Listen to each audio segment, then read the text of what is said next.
오늘도 함께 읽은 본문 말씀, 요한복음 4장 말씀을 본문으로 해서 하나님이 찾으시는 예배자라는 제목으로 말씀 나누기 원합니다. 예배는 우리 신앙생활에서 가장 기본이 되는 것입니다. 기독교인을 세상 사람들하고 구분할 수 있는 가장 기본적인 특징도 하나님을 예배한다는 것입니다. 오늘 이 자리에 계신 여러분들도 하나님을 예배하는 예배자들인 줄 믿습니다. 이와 같이 우리가 모여서 예배하는 이 예배를 공예배라고 부릅니다. 많은 사람들이 함께 모여서 하나님을 예배하는 것이라는 의미입니다. 그런데 이렇게 다 같이 모여서 우리가 이 시간 예배하고 있지만 사실 엄밀하게 본다면 개인 각자가 하나님 앞에 개별적인 예배를 드리고 있는 게 사실입니다. 다시 말해서 이 자리에 우리가 함께 모여서 지금 예배하고 있지만 다 똑같은 예배를 드리고 있지는 않을 수 있다는 사실입니다. 누군가는 하나님이 정말 기뻐하시고 찾는다고 하신 온전한 예배를 드리는 분들도 여긴 다 그런 분들밖에 없겠네요. 계시겠지만 누군가는 앉았다 그냥 돌아가는 그런 사람도 있을 수 있습니다. 이 두 사람의 예배는 분명히 다를 수밖에 없다고 생각합니다. 또한 지난주에는 예전에는 온전한 예배를 드렸지만 오늘은 그렇게 못할 수도 있습니다. 성경에는 분명히 하나님께서 기쁘게 받으신 예배도 있지만 하나님께서 그렇지 않으신 예배도 있었습니다. 가장 대표적인 이야기가 우리 창세기 4장에 나오는 가인과 아벨의 제사입니다. 말씀 볼까요? 창세기 4장 말씀입니다. 세월이 지난 후에 가인은 땅의 소산으로 제물을 삼아 야훼께 드렸고 아벨은 자기도 양의 첫 새끼와 그 기름으로 드렸더니 야훼께서 아벨과 그의 제물은 받으셨으나 가인과 그의 제물은 받지 아니하신지라. 가인이 몹시 분하여 안색이 변하니. 아멘. 가인과 아벨 두 사람이 똑같이 각자의 제물로 하나님께 예배를 드렸는데 하나님께서는 한 사람 그 아벨의 제물만을 받으셨습니다. 우리는 무엇 때문에 가인의 제물을 받지 않으셨고 아벨의 제물만 받으셨는지 성경을 통해서는 그 이유를 알 수 없지만 확실한 거 한 가지는 하나님께서 한 사람은 받고 한 사람은 안 받았다라는 사실입니다.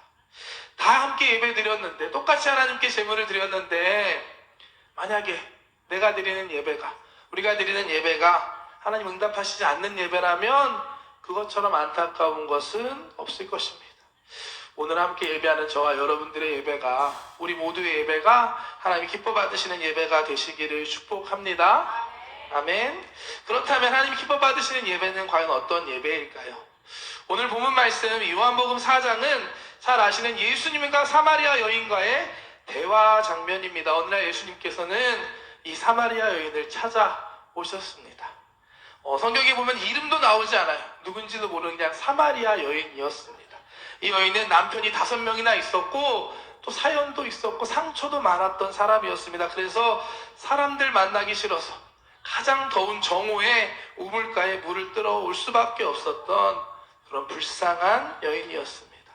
이 여인을 예수님께서 찾아가서 기다리시고 그 우물가에서 만나주신 것입니다. 그리고 이 여인과의 대화를 통해 여인을 만져주시고 회복시키시고 고쳐주셨습니다.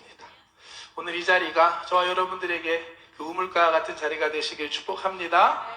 그리고 예수님께서는 대화를 통해서 예배에 대한 아주 중요한 가르침을 주십니다. 개인적으로 이 사마리아 여인한테 참 감사한 마음입니다. 왜냐하면 이 여인이 먼저 예수님께 예배에 대한 질문을 했거든요. 예수님께서 참 중요한 예배에 대한 말씀을 가르쳐 주십니다. 하나님께서 찾으시는 참된 예배가 그런 예배자가 어떠한 모습인지 오늘 우리는 이 말씀을 통해 알 수 있습니다. 오늘 함께 말씀을 보면서 하나님 기뻐하시는 참된 예배자는 어떠한 모습인지 새롭게 깨닫고 또한 우리 개인의 예배를 한번 돌아볼 수 있는 오늘 이 시간 되시기를 주님의 이름으로 축복합니다. 자, 첫 번째로 예배는 하나님께 드리는 것입니다. 우리 예배는 하나님께 드리는 예배입니다. 예수님과의 대화를 하는데 이 여인이 예수님 보통 분이 아니라는 걸 깨닫습니다. 자신의 과거, 자신의 상처 이런 걸 예수님 다 알고 계신 걸 느끼고 나서 이 여인은 아까 말씀드린 것 같은 예배에 대한 질문을 예수님께 합니다. 한번 볼까요? 4장 19절부터 말씀입니다. 여자가 이르되 주여 내가 보니 선지자로소이다. 우리 조상들은 이 산에서 예배하였는데 당신들의 말은 예배할 곳이 예루살렘에 있다 하더이다. 아멘. 자신의 모든 과거 상처를 알고 계신 예수님께 이 사마리아 여인은 예배드리는 장소에 대한 질문을 합니다. 이 여인의 이야기는 당시 사람들, 이 사마리아 사람들과 유대인들이 서로 갈등하는 내용이었습니다. 뭐냐면 예배를 드리는 장소에 대한 이야기였습니다. 그 당시 사람들은 예배드리는 장소를 참 중요하게 생각했습니다. 먼저 유대인들은 전통적으로 예루살렘 성전에서 예배를 드려야만 한다라는 생각과 믿음을 가지고 있었습니다.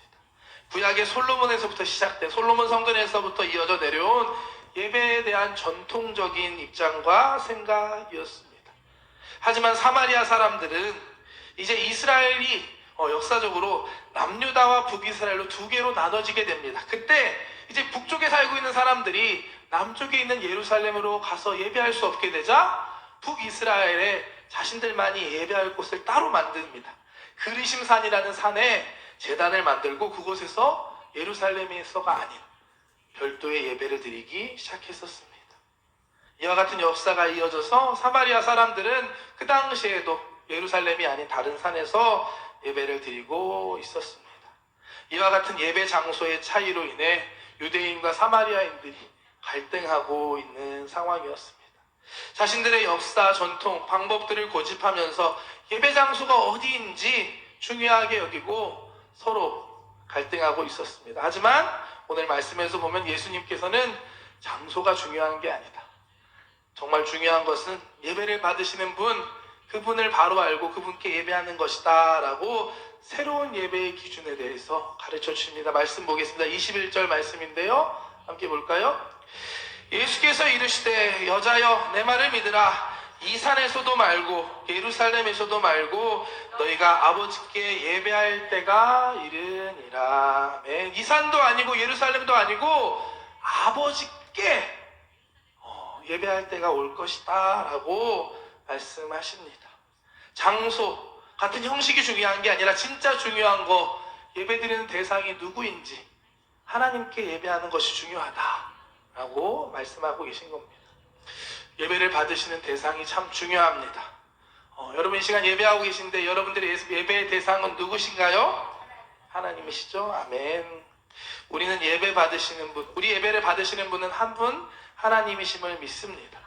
장소, 방법, 앞에 서 있는 저 같은 사람이 중요한 게 아니라 여러분들이 드리는 예배, 하나님께 드리고 있다는 사실을 잊지 마시기를 주님의 이름으로 축복합니다. 지금도 우리는 다양한 장소에서 다양한 방법으로 함께 예배하고 있습니다. 지금 여기 제 앞에 한 60분 되신 분들이 함께 예배하고 있는데요. 지금 영상으로 지성전에서 드리는 분들도 계시고 또 각자 자신의 직장이나 가정에서 핸드폰이나 컴퓨터를 통해서 예배하는 분들이 계신 줄 믿습니다. 그런데 이런 다양한 곳에서 다양한 방법으로 예배 드리고 있지만 물론 그 중에 제일은 성전에 함께 모여서 드리는 건 줄 믿습니다. 하지만 그 방법보다 더 중요한 것은 어느 곳에서 언제 어떻게 드리든 진짜 하나님 앞에 예배를 드리고 있는가 하는 사실입니다. 언제 어디서 예배하든 이 사실은 변하지 않는 것입니다. 여러분들의 예배를 받으시는 분이 한 분 하나님이라는 사실을 잊지 않는 저와 여러분들 되시기를 주님의 이름으로 축복합니다.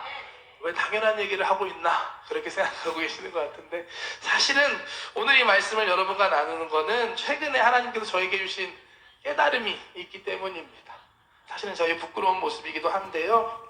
그것은 제가 예배를 참 많이 드립니다. 매일 새벽 예배가 있고요. 또 수요 예배, 금요 철야, 주일 예배 등등 예배를 많이 드리는데요. 그때마다 예배 때마다 제 마음이 다르다는 사실을 새삼 하나님께서 깨닫게 해주셨습니다. 쉽게 말하면 제가 설교를 준비하거나 찬양을 인도하거나 할 때는 제 마음이 좀 다르더라고요. 며칠 전부터 기도로 준비하기도 하고 거룩한 마음으로 예배를 준비하는데 그냥 예배에 참석하거나 사실은 지성전에서 영상으로 드릴 때 과연 내 마음이 똑같은가 하는 것을 하나님께서 다시 돌아보게 하셨습니다. 우리 예배를 받으시는 분은 똑같은데 한 분 하나님이신데 그 예배에 따라서 내 마음은 그렇지 못하다는 사실을 깨닫게 하셨습니다. 여러분들은 어떠십니까? 여러분들은 지금 어떠한 마음으로 예배를 드리고 계신가요? 여러분들의 예배를 받으시는 분은 우리 한 분 하나님이시라는 사실을 잊지 않기를 주님의 이름으로 축복합니다. 우리가 이 점을 정말로 분명히 확실하게 생각하고 예배할 때 예배하는 우리의 마음과 우리의 모습과 예배를 대하는 생각이 달라질 줄 믿습니다. 누가 오라고 해서 예배 드리는 것이 아니라 어떤 훌륭한 분이 와서 말씀 전하시니까 오는 게 아니라 하나님 앞에 예배하기 위해서 예배할 수 있는 저와 여러분들 되시길 축복합니다. 언제 어디에서 어떻게 예배하든 하나님 앞에서 정말 신실한 모습으로 마음을 다한 진정한 예배를 드리는 저와 여러분들 되시기를 주님의 이름으로 축복합니다. 아멘. 하지만 사실 우리가 정말로 말은 쉽지만 상황이나 사람에 따라 우리의 마음이 흔들릴 때가 너무 많은 것 같습니다. 하나님께 집중하고 예배해야 되는데 그 다른 것에 주목하고 흔들리는 우리의 모습을 발견하곤 합니다. 제가 예전에 제가 첫 번째 그 전도사 사역을 했던 곳이 울산이었습니다. 울산에 있는 순복음 초대교회라는 곳이었고 제가 담당했던 부서는 중고등부 아이들 담당이었습니다.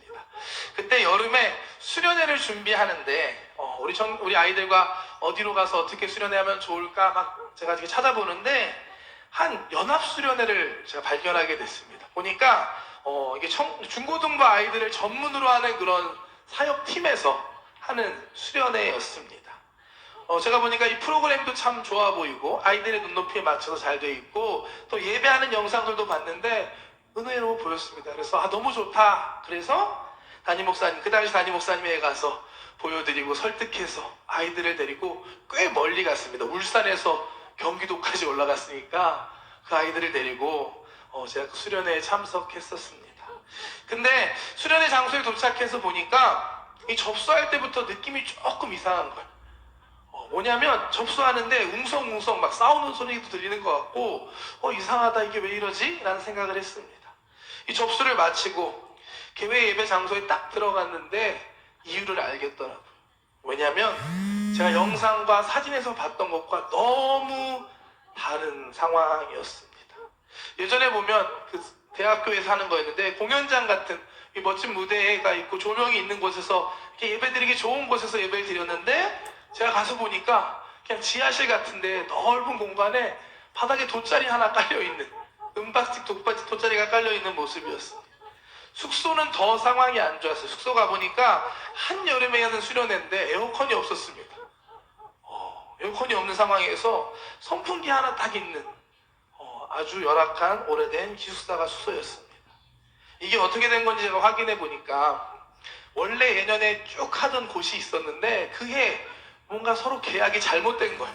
그래서 어쩔 수 없이 새로운 장소를 찾을 수밖에 없었고 급하게 옮기다 보니 이렇게 좀 부족합니다 라는 설명을 들었습니다. 처음에 들었을 때 정말 사기당한 느낌을 받았습니다. 왜냐면 제가 본 거랑 너무 달랐으니까. 그래서 참 어쩔 수 없죠. 아이들하고 왔으니까 아이들을 좀 달래갖고 그래도 좋은 게 있을 거야 하면서 예배 장소에 들어가서 정말 간절히 기도하면서 예배를 시작했는데 그 예배를 딱 시작하는데 첫 찬양이 딱 시작하는데 저는 그냥 하나님 앞에 무릎 꿇을 수밖에 없었습니다. 뭐였냐면 불안해하고 걱정해하고 원망하고 있는 제 마음에 너무나 하나님의 임재가 강력하게 확실하게 느껴지는 거예요. 하나님께서 제 마음속에 이렇게 고백하게 하시더라고요. 맞습니다. 하나님만 계시면 충분합니다. 정말 새로운 경험을 하게 됐습니다. 장소는 참 열악했지만 지금 생각해도 너무 좋았던 수련회로 기억을 합니다. 또 하나 신기한 건 제가 그때 기대했던 메인 강사 목사님이 계셨거든요. 근데 그분 설교에 사실은 조금 실망을 했어요. 근데 그분 말고 다른 분이 오셨는데 모르는 분이었는데 그분 말씀에 참 많은 은혜를 받았습니다. 은혜는 환경이나 사람이 아니라 사람의 이름이 아니라 하나님께서 주신다는 것을 확실하게 배울 수 있었던 저의 그런 기억이 바로 그 수련회입니다.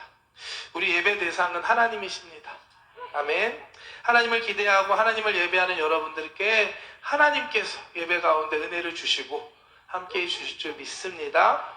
어떠한 예배, 누가 말씀을 전하고 내가 무엇을 그 안에 담당하고 있는 것과 상관없이 우리 예배를 받으시는 분은 하나님이라는 사실, 그 아버지 하나님께 예배하는 저와 여러분들 되시기를 주님의 이름으로 축복합니다. 아멘. 두 번째로 하나님이 찾으시는 참된 예배자는 영과 진리로 드리는 참 예배자입니다. 예수님께서는 계속해서 하나님께서 어떻게 예배해야 하는지, 하나님께 어떻게 예배해야 하는지를 가르쳐 주십니다. 오늘 본문 말씀인데요. 한번 함께 읽겠습니다. 시작. 아버지께 참되게 예배하는 자들은 영과 진리로 예배할 때가 오나니 곧 이때라. 아버지께서는 자기에게 이렇게 예배하는 자들을 찾으시느니라. 하나님은 영이시니 예배하는 자가 영과 진리로 예배할지니라. 아멘. 예수님께서는 아버지께 참되게 예배할 때가 온다. 그것은 바로 영과 진리로 예배하는 것이다. 하나님께서 그렇게 예배하는 사람들을 찾고 계신다라고 말씀하십니다. 그렇다면 예수님께서 말씀하신 이 영과 진리로 드리는 예배는 과연 어떠한 예배일까요? 예전 성경, 예전 한글 개역 성경에 보면 이 부분을 신령과 진정으로라고 기록 나와 있었습니다. 아마도 이 표현이 익숙하신 분들이 계실 것 같은데요. 저도 사실 예전에는 이 표현이 더 좋았습니다. 신령과 진정을 다해 예배한다고 하면 뭔가 우리의 마음을 다해 하나님을 예배하는 것 같은 느낌이 들었습니다. 하지만 헬라어 원문, 이 원래 성경 말씀 뜻을 따라서 해석하면 지금 우리가 보고 있는 이 개역 개정 성경에 있는 영과 진리가 더 맞는 표현입니다. 일본어 성경을 봐도 영과 진리다라고 되어 있습니다. 이 말씀은 어떻게 보면 우리의 태도, 예배할 때 열심히 예배하는 그것보다 우리 예배 안에 있어야 하는 것이 무엇인지 가르쳐 주고 있는 말씀입니다. 먼저 영은 이 헬라어로 푸뉴마라는 단어입니다. 푸뉴마는 신약 성경에 성령님을 의미하는 단어입니다. 하나님은 영이시니 예배할 때 성령으로 예배해야 한다는 의미를 갖고 있습니다. 우리가 열심히 내가 마음을 다해 예배하는 것 중요하지만 그것보다 더 중요한 것은 우리가 예배할 때 그 가운데 성령님께서 함께 하시는가 하는 사실입니다. 그저 우리 열심만 있는 것이 진정한 예배가 아니라 참된 예배에는 성령님의 임재가 함께 해야만 합니다. 여러분이 예배하는 순간 성령님께서 여러분들과 함께 하시는 것이 느껴지시길 축복합니다. 예배 가운데 강력한 성령님의 임재가 경험되시길 축복합니다. 그런 예배가 오늘 예수님께서 말씀하신 참된 예배입니다. 우리가 성령님을 사모할 때 성령님께서 우리 마음 가운데 오심을 믿습니다. 우리가 함께 예배하는 성령이 충만한 예배를 더 사모할 수 있는 저와 여러분 되시길 축복합니다. 바라는 것이 있다면 우리 순복음 동경교회의 모든 예배가, 지성전에 드려지는 모든 예배가 더 성령으로 충만하고 뜨거워지기를 소망합니다. 앞에 서 있는 게 누구냐 상관없이 누구든지 이전에 오는 사람들이 그 가운데, 예배 가운데 하나님의 거룩하신 임재하심을 느낄 수 있는 오늘이 예배가 되기를 소망합니다. 어떻게 해야 될까요? 이곳에 있는 저와 여러분들이 기도할 때 그런 일이 일어날 줄 믿습니다. 오순절 마가 다락방에 기도하는 제자들에게 성령님이 임하셨습니다. 제자들이 기도하고 있었습니다. 우리가 기도할 때 우리 예배 가운데도 성령님께서 놀라운 은혜를 주실 줄 믿습니다. 성령의 충만을 사모하며 기도할 수 있는 저와 여러분들 되시기를 주님의 이름으로 축복합니다. 정말 예배할 때 그냥 돌아가는 것이 아니라 마음에 뜨거운 뭔가가 느껴지는 그러한 예배가 되기를 소망합니다. 영과 함께 예배 가운데 필요한 것은 진리입니다. 그렇다면 이 진리는 무엇일까요? 요한복음에는 이 진리라는 단어가 많이 나오는데요. 총 19번이나 나온다고 합니다. 그런데 요한복음에 나오는 이 진리라는 단어는 대부분 다 예수님과 관련된 단어입니다. 함께 말씀 볼까요? 요한복음 1장 말씀 보겠습니다. 말씀이 육신이 되어 우리 가운데 거하심에 우리가 그의 영광을 보니 아버지의 독생자의 영광이요 은혜와 진리가 충만하더라. 14장 6절 말씀 보겠습니다. 예수께서 이르시되 내가 곧 길이요 진리요 생명이니 나로 말미암지 않고는 아버지께로 올 자가 없습니다. 아멘.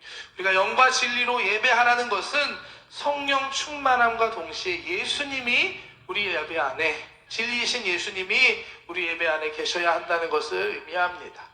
이 말은 다시 말해 예수님의 그 보혈의 은혜, 보혈의 능력이 우리 가운데 함께 해야 함을 말하는 것입니다. 오늘 성가대 찬양에 참 은혜를 많이 받았는데요, 보혈의 능력이 우리에게 필요합니다. 우리가 십자가의 은혜 없이는 우리가 예배할 수 없고 사실 하나님 앞에 나아갈 수 없습니다. 우리가 오늘 이렇게 예배할 수 있는 것은 예수님의 십자가의 보혈의 능력이, 그 대속의 은혜가 우리에게 있기 때문입니다. 참된 예배는 십자가의 보혈의 능력으로 충만해야만 합니다. 여러분 예배 안에 이와 같은 보혈의 능력이, 회개와 죄사함과 은혜의 감격이 넘쳐나시기를 주님의 이름으로 축복합니다. 아멘. 지난 주일날 우리 기초 예배 끝나고 한 일본 성도님께서 기도받기 위해 뒤에서 기다리셨습니다. 이렇게 기도받는 분들이 계시는데요, 마음속에 늘 두려운 마음이 있다라고 말씀하시는 분이었어요. 왜 그러시는지 제가 좀 이야기를 들어보니, 어렸을 때부터 참 안타깝게도 부모님께 사랑받기보다는 좀 안 좋은 이야기를 많이 들으신, 마음에 상처가 있는 그런 분이셨습니다. 늘 넌 잘못했으니까 넌 혼나야 돼, 너 같은 애는 죽어야 된다라고 상처가 되는 마음을 부모님들이 하셨더라고요. 그게 마음에 남아서 계속 상처가 되고 예배드리러 와서도 계속 마음에 두려운 마음이 있다라는 이야기를 하시는 분이셨습니다. 지금도 나는 나쁜 사람이다, 언제 죽을지 모른다라는 두려움을 갖고 두려워하고 계셨습니다. 그분께 제가 예수님의 십자가의 복음을 다시 한번 설명해 드렸습니다. 저도 죄인입니다. 우리 모두 죄인이에요. 그래서 예수님께서 우리를 위해 이 땅에 오신 거고, 예수님께서 이미 십자가에서 우리의 죄, 우리의 잘못된 거는 다 계산 완료하셨습니다. 이걸 일본말로 했습니다. 제가 감사하게도 성령님 도와주셔서 잘 전달이 됐고 이해가 되더라고요. 그러면서 정말로 저한테 다시 묻는 거예요. 진짜 용서하신 거 맞냐고, 진짜 두려워하지 않아도 되냐고. 저 얘기하죠. 확실하다고. 이미 계산 오아리 맛이다. 하나님 계산 다 끝났습니다. 예수님께서 십자가에서 다 계산 끝난 겁니다. 믿으셔도 됩니다. 우리는 용서받고 하나님의 자녀가 되었습니다 라고 말씀을 드렸는데, 그랬더니 정말 감사하게도 그분이 정말이냐고 하면서 눈물을 흘리시는 거예요. 사실 저도 깜짝 놀랐습니다. 너무 감사했고, 자신의 잘못된 행동, 죄가 모두 용서받았다는 사실을 듣자마자 정말이냐고 하면 눈물을 흘리시는데, 예수님의 십자가의 은혜를 다시 한번 깨닫고 생각할 수 있었던 순간이었습니다. 우리도 모두 마찬가지지 않나요? 앞에 설교하는 저도 참 부족한 게 많은 사람입니다. 하나님 앞에 늘 부끄러운 모습인데, 이렇게 앞에 서서 여러분들 앞에 담대히 말씀 전할 수 있는 건 저도 이 예수님께서 저를 용서해 주셨기 때문입니다. 십자가의 은혜가 있기 때문에 우리가 이곳에서 이렇게 예배할 수 있고 하나님을 찬양할 수 있는 것입니다. 또한 우리가 예배하는 이유, 여러분 예배하는 이유 생각해 보셨나요? 제가 예배를 준비하면서 고민을 해봤는데요, 예배하는 이유가 다른 게 아니더라고요. 이미 우리가 용서받았고 구원받은 그 은혜 때문에 예배하는 줄 믿습니다. 그 은혜가 우리에게 있을 때 정말 우리의 예배가 참된 예배가 되고 하나님께서 그렇게 예배하는 예배자들을 찾으심을 믿습니다. 여러분들이 예배 가운데 정말 이와 같은 감격과 감사가 회복되시기를 주님의 이름으로 축복합니다. 그냥 드리는 예배, 매번 드리는 예배가 아니라 정말 나를 구원해 주신 그 은혜가 너무 감사하고 감사해서 눈물과 찬양으로 예배할 수 있는 저와 여러분들 되시기를 주님의 이름으로 축복합니다. 사실 오늘 이 자리 예배하는 여러분들, 예배 설교가 필요 없을 만큼 누구보다 열심히 예배하시는 분들이라는 사실을 잘 알고 있습니다. 하지만 우리가 너무 익숙해지다 보면 잊어버릴 수도 있습니다. 오늘 말씀을 통해 다시 한번 우리 각자의 예배를 한 번 더 돌아볼 수 있는, 혹시라도 부족한 것들이 깨달아진다면 다시 회복할 수 있는 여러분들 되시기를 주님의 이름으로 축복합니다. 하나님을 예배하는 여러분 되시길 축복합니다. 언제 어떤 상황에서 예배하든 우리 예배를 받으시는 분은 하나님이십니다. 그 하나님을 기대하고 하나님을 믿고 하나님께 예배하는 예배자들 되시기를 주님의 이름으로 축복합니다. 또한 여러분들의 예배 가운데 영과 진리가 충만한 예배하는 자들 되시길 축복합니다. 예배할 때 성령의 강력한 임재, 뜨거운 성령의 그 행하심과 임하심을 느끼며 예배할 수 있는 은혜가 있길 축복합니다. 기도하면 됩니다. 정말 사모하는 마음으로 주님, 내 마음 가운데 성령이 임하여 주시옵소서. 오늘 예배하는 이 시간 나에게 말씀하여 주시고 성령으로 충만하게 임하시옵소서. 기도할 때 성령님께서 그렇게 행하실 줄 믿습니다. 또한 예수 그리스도의 십자가의 보혈, 그 은혜의 감격이 늘 충만한 여러분 되시기를 주님의 이름으로 축복합니다. 잘 생각해 보시면 깨닫는 은혜가 있을 줄 믿습니다. 내가 이 자리에 서서 예배할 수 있는 것, 하나님께 우리 아버지라고 고백할 수 있는 모든 것 다 우리 예수님의 십자가의 은혜 때문입니다.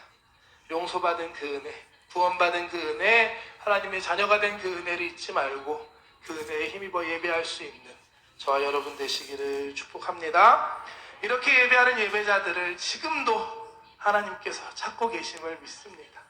오늘 이 자리에 예배하는 저와 여러분들이 정말 하나님이 찾으신다고 하신 참된 예배자 한 사람 한 사람 되시기를 주님의 이름으로 축복합니다. 축복합니다. 기도하겠습니다. 사랑의 하나님 감사합니다. 오늘도 우리가 함께 주님 예배할 수 있음에 감사드립니다. 하나님, 이곳에 있는 한 사람 한 사람 누구보다 하나님을 열심히 예배하는 우리 귀한 성도님들이십니다. 하나님, 우리의 예배를 다시 한번 돌아볼 수 있는 이 기회를 주심에 감사합니다. 너무 익숙해져서 잊고 있는 건 없는지, 너무 익숙해져서 정말 잊어버린 은혜가 있진 않는지 다시 한번 우리의 예배를 돌아보며 이 시간 기도하며 나아갈 때 그 은혜가 회복되는 오늘 이 자리 되게 하여 주시옵소서.